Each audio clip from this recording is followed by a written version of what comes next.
जय माताजी मित्रों, मंत्रों की दुनिया कलयुग में तमारू स्वागत है।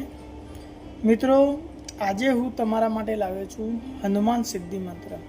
तो मित्रों, तमे जानता हशो कि एक स्मशान की पूजा करवी ए बहु कठिन होय छे, पण एना करता पण जो कठिन होय तो हनुमान की साधना करवी। मित्रों, हाँ, कारण के हनुमान साधना जे नियमों छे ए खूब ज कड़क रीते एनुं पालन करवुं पड़तुं होय छे। पण हाँ, एक वस्तु है मित्रों, तमे हनुमान की सिद्धि करो छो तो अजय थी जाओ छो। एटले के हनुमान अष्ट सिद्धिना दाता है मित्रों, अने ज्यारे एमनी सिद्धि करवामां आवे छे तो सौथी पावरफुल होय छे मित्रों।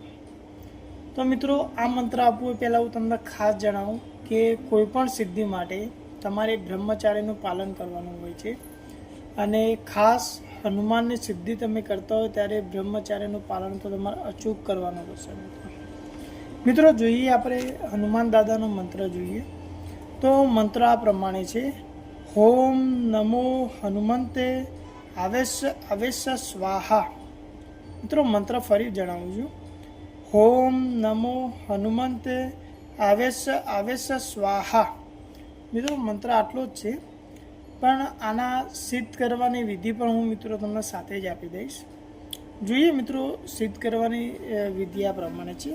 तो સૌથી પહેલાં મિત્રો રક્તચંદનની પ્રતિમા હનુમાનજીની બનાવી, એના પછી એની પ્રાણ પ્રતિષ્ઠા કરી અને આપણા ઘરમાં જે પવિત્ર સ્થાન હોય ત્યાં એની સ્થાપના કરવી, અને લાલ કલરનું વસ્ત્ર એ પ્રતિષ્ઠા ઉપર પહેરાવવાનું, એટલે કે હનુમાનજીની જે મૂર્તિ હોય ને એના પર લાલ કલરનું વસ્ત્ર રાખવાનું રહેશે, અને પોતે પણ લાલ કલરનું વસ્ત્રનું ધારણ કરવાનું, અને જે આપણે મંત્ર જાપ કરવા માટે આસન બનાવીએ એ આસન પણ લાલ કલરનું હોવું જોઈએ મિત્રો।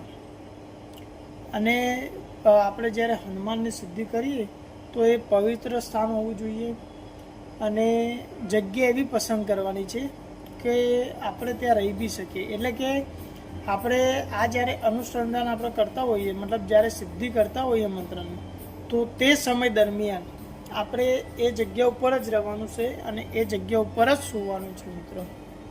મિત્રો, આના માટે આપણે નૈવેદ્યમાં જોઈએ તો જે ચૂરમો આવે છે, ચૂરમામાં ગોળ નાખીને એનું નૈવેદ્ય બનાવવાનું અને હનુમાનજીને ધરાવવાનું, અને આ નૈવેદ્ય એમની સ્થાને જ રાખવાનું રહેશે મિત્રો। જ્યારે બીજો દિવસ ઉગે ત્યારે આ નૈવેદ્ય લઈ અને બીજું નૈવેદ્ય મૂકવાનું, અને આ નૈવેદ્યને ખાવાનું નથી મિત્રો, ખાસ ધ્યાન રાખજો। આ નૈવેદ્ય ભેગું કરવાનું છે, અને આપણું અનુસંધાન પતી જાય એના પછી જમીનમાં ખાડો ખોદી અને આ નૈવેદ્યની અંદર દાટી દેવાનું છે। અને આ આપણી પૂજા છે એ સવારે ઉઠી અને કરવાનું રહેશે મિત્રો, અને તમે રાત્રે પણ કરી શકો છો, અને તમારે ઘીનો દીવો કરવાનો, અને આનું જે મંત્ર જાપ છે એ ખાસ ધ્યાન રાખજો મિત્રો કે જે રુદ્રાક્ષને મારા આવે છે એનાથી જ કરવાનું રહેશે, અને દિવસના આપણે 11,000 મંત્ર જાપ કરવાના છે। આ પ્રમાણે આપણે ટોટલ 11 દિવસ આની વિધિ કરવાની છે, અને બ્રહ્મચાર્યનું મિત્રો ખાસ પાલન કરવાનું છે। મનમાં તમારા કોઈ ખરાબ વિચાર ના આવવા જોઈએ મિત્રો, આ બાબતનું ખાસ તમે ધ્યાન રાખજો। અને આ મંત્ર જાપ કરો એ સમય દરમિયાન, એટલે કે 11 દિવસ તમારે જમીન ઉપર સૂવાનું છે, અને એ પણ લાલ વસ્ત્ર, એટલે કે નીચે લાલ કપડું પાથરીને એના ઉપર તમારે સૂવાનું રહેશે મિત્રો। આ પ્રમાણે તમે 11 દિવસ કરો છો તો હનુમાન દાદા તમને સપનામાં આવીને દર્શન આપે છે, તમારા મનમાં જે બી પ્રશ્ન હોય એ પ્રશ્નનો તમને જવાબ આપે છે, અને કોઈ પણ કાર્ય અંગે તમે હનુમાનજી સાથે વાતચીત કરી શકો છો મિત્રો। અને કોઈ પણ કાર્ય પડે તો તમે હનુમાનજીને બોલાવી પણ શકો છો મિત્રો। તો મિત્રો, મંત્ર અને મેં તમને એની વિધિ પણ આપી અને એનાથી થતા લાભ બી આપ્યા। તો મિત્રો, આના માટે મારી ચેનલને એક લાઇક અને સબસ્ક્રાઈબ જરૂર કરજો મિત્રો, આવા અવનવા મંત્ર તંત્ર વિશે જાણવા માટે। તો મિત્રો, જય માતાજી।